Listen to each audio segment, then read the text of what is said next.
Hi, I'm Bruce Bishop, the author of The Rich and the Rest of Us. Any of us can be wealthy if we've got a plan, if we've got the right strategies for the money that we create during our life.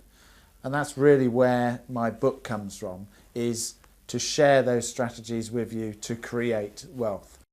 I've only ever had an average career with an average income, and it's what I did with the income that created my wealth.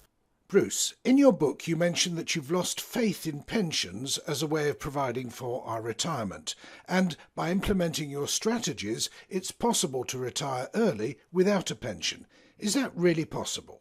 Most people leave education in their late teens, early 20s and retire at 60, 65. That's a 40-year so period.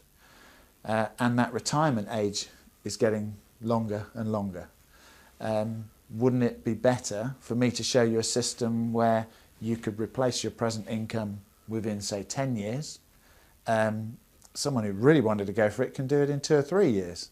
But it all depends on your present circumstances and the time and effort you want to put into this. But if it took 20 years, that's halving the present retirement age. Plus, when you get there, you've actually got a good standard of living and you've got a good amount of wealth. Tell me a bit more about the book and the benefits we would gain from reading it.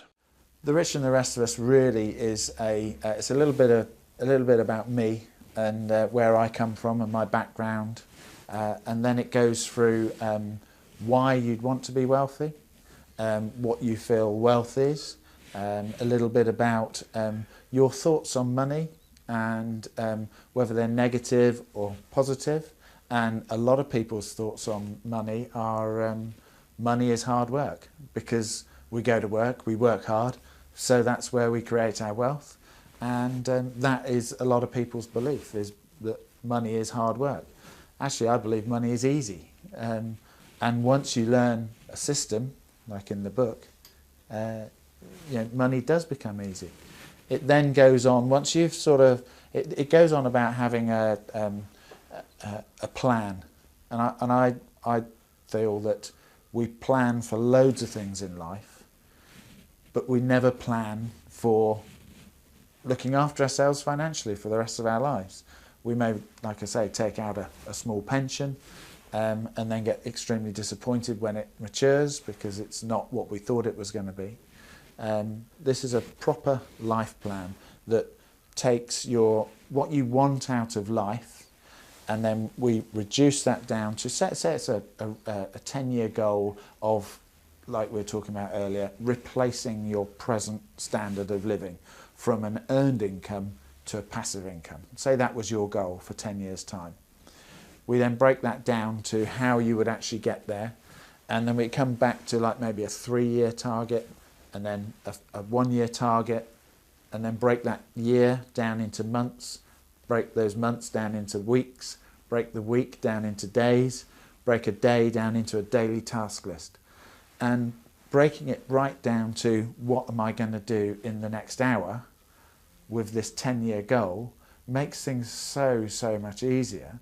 And that is probably the most important part about the book, is understanding where you're going to go and how you're going to get there, and having a proper route map of taking yourself there. So where did the initial idea for the book come from? I had a friend who went through a really bad situation in the credit crunch of 2007, 2008, and his business collapsed. My business ground to a halt, but it didn't collapse. My property developing stopped simply because there was no market for building houses and selling them. Virtually all the banks had stopped giving out mortgages, and the whole economy had ground to a halt.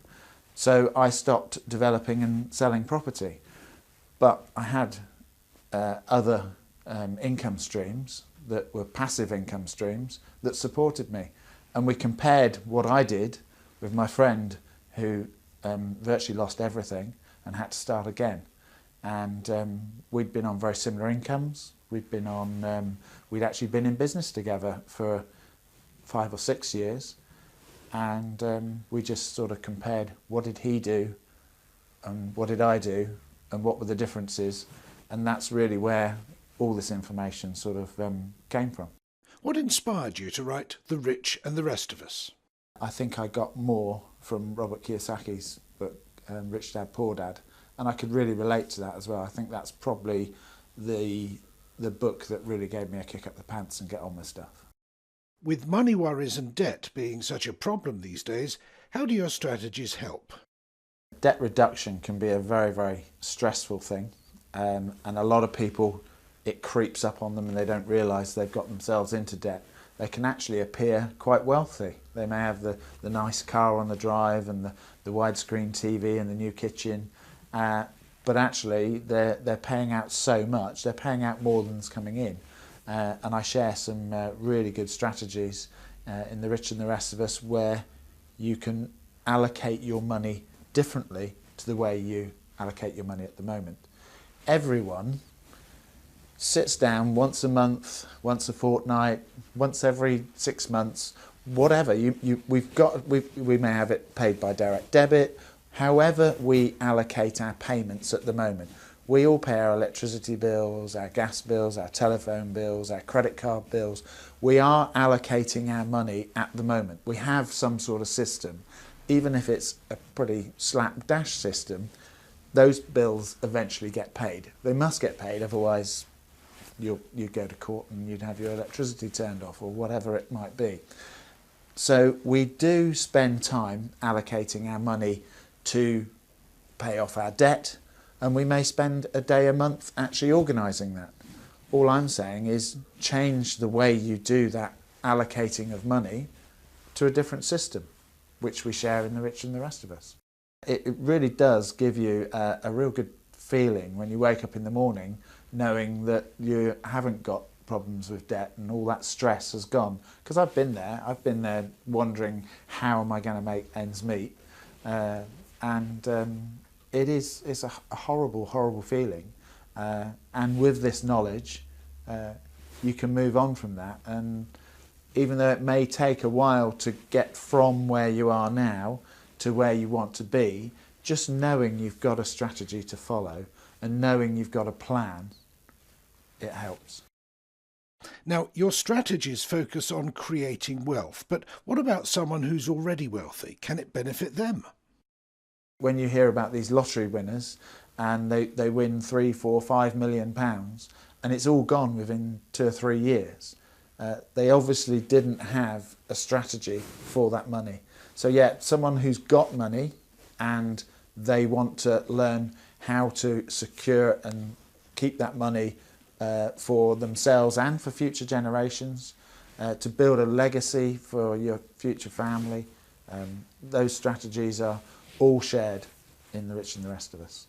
If I were to ask you for your best bit of advice, apart from buy your book, what would it be? Probably the most important part about the book is understanding where you're going to go and how you're going to get there, and having a proper route map of taking yourself there.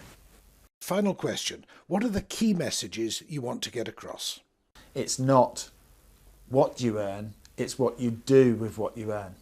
And that really is, again, that comes back to final question. Affecting what are your the key own messages you economy. want to get across? Don't just spend all your money. Put some of our strategies in place and make the money that you're making now work for you in the future. If you'd like to experience how powerful the information is in my book, register now and I will send you a free download and share some of my strategies with you.